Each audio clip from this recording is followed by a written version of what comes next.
उत्सवप्रिय वडोदरा शहर में दशा माताजीनी प्रतिमाओं भक्तों द्वारा कृत्रिम तळाव में श्रद्धाभेर वाजते गाजते विसर्जन करवामां आव्युं हतुं। प्रतिवर्ष मुजब आ वर्षे पण शहर में अपार श्रद्धा ने उत्साहभेर मां दशामानी स्थापना करवामां आवी हती अने भक्तिभावपूर्वक दशामाता व्रतनी उजवणी करवामां आवी हती। आ वर्षे शहर में 22,000 उपरांत नानी मोटी दशामानी प्रतिमाओनी स्थापना करवामां आवी हती। त्यारे दशामातानी मूर्तिओनुं निर्विघ्ने अने सम्मानपूर्वक विसर्जन थाय ते माटे वडोदरा महानगरपालिका द्वारा शहरना चारे झोनमा 5 कृत्रिम तळावो नवा बनाववामां आव्या हता। आ तळाव सहित कुल 7 तळावमां दशामाताना विसर्जन माटेनुं आयोजन करवामां आव्युं हतुं।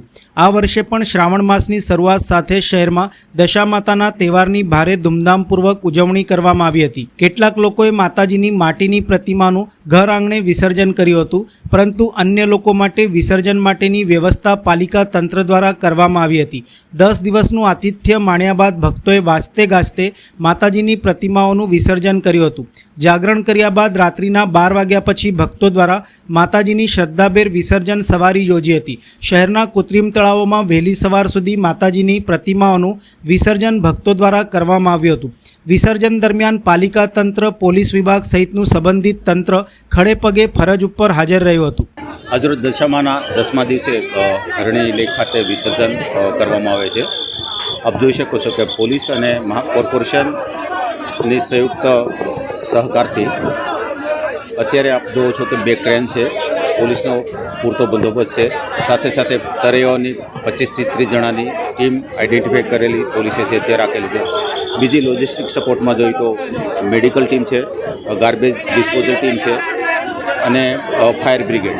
આ તમામના સહયોગથી અત્યારે લોકોની સુખાકારી માટે કોઈ અગવડ ના પડે તેના માટે પ્રોપર બંદોબસ્ત અને બેરિકેડિંગ અને સાથે સાથે રોડ ઉપર ટ્રાફિક મેનેજમેન્ટ માટે જે બંદોબસ્ત ફાળવવામાં આવ્યો છે અને પોલીસ દ્વારા પ્રોપર એડ્રેસિશનથી લોકોને ગાઈડ કરવામાં આવે છે।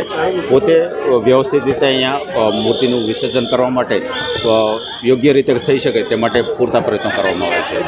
ગઈ વર્ષની સરખામણીએ જે કોર્પોરેશન દ્વારા અને પોલીસના સહકારથી જે 7 તળાવો બનાવવામાં આવેલ છે બરોડામાં કૃત્રિમ તળાવો, એની હિસાબે આ વખતે થોડો પ્રેશર પોઈન્ટ ઓછું છે। કમસે કમ હું માનું છું કે સવારના 6 થી 7 વાગ્યા સુધી અમારો બંદોબસ્ત કાર્યરત રહેશે। લોકોની જ્યાં સુધી મૂર્તિઓ આવતી રહેશે ત્યાં સુધી તમામ શાખાઓ છે અહીંયા હાજર રહેશે। અહીંયા ફાયર બ્રિગેડ આપને કીધું છે, એમ્બ્યુલન્સ છે, ગાર્બેજ ડિસ્પોઝલ છે અને તરવૈયાની ટીમ અને પોલીસ અને હોમગાર્ડ થઈને 150 માણસોનો બંદોબસ્ત ગોઠવવામાં। સૌપ્રથમ તો પ્રશાસનને આ વખતે અભિનંદન પાઠવવા માંગુ છું। કારણ એ છે કે ગયા વર્ષે જે રીતે માં દશામાના વિસર્જનના સમયે ભક્તોને ઘણા પ્રકારની તકલીફો વેઠવી પડી હતી, એ તકલીફોમાં કંઈક ને કંઈક આ વખતે પ્રશાસને શીખ લઈ અને ઘણા એવા સારા સુધારા કર્યા છે। વિસર્જન માટેના તળાવોની વ્યવસ્થા પણ વધારી છે, સાથે સાથે જૂના તળાવોના અંદર નવી સુવિધાઓ ઊભું કરવાનો પ્રયાસ કોર્પોરેશને કર્યો છે, એ ખૂબ સરસ કાર્ય કહેવાય।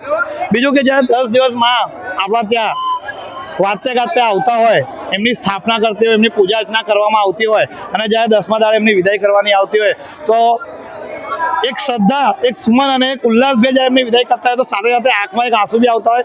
કારણ કે આપણા ઘરે આવેલા મહેમાન, આપણા ઘરે આવેલી માં આજે આપણાથી વિદાય લેતી હોય, આપણે દુઃખોને હરીને અને પોતાના જોડે લઈ જવા માટે જ્યારે આજનો દિવસ પસંદ કરતી હોય ત્યારે તમામ ભક્તોને એક અલગ જ પ્રકારનો એક અનુભવ થતો હોય છે અને એ અનુભવ અને એ ઉલ્લાસ સાથે આજે મા દશામાનું વિસર્જન થઈ રહ્યું છે। અને ફરી એક વખત મા દશામાના વિસર્જનની સાથે સાથે કોર્પોરેશનને બી હું આ વખતે પ્રાઉડ ફીલ કરી રહ્યો છું કે એમને પણ આ વિસર્જન માટેની કંઈક ને કંઈક સારી સુવિધા ઊભી કરવાનો પ્રયાસ કર્યો છે। પવન ગુપ્તા।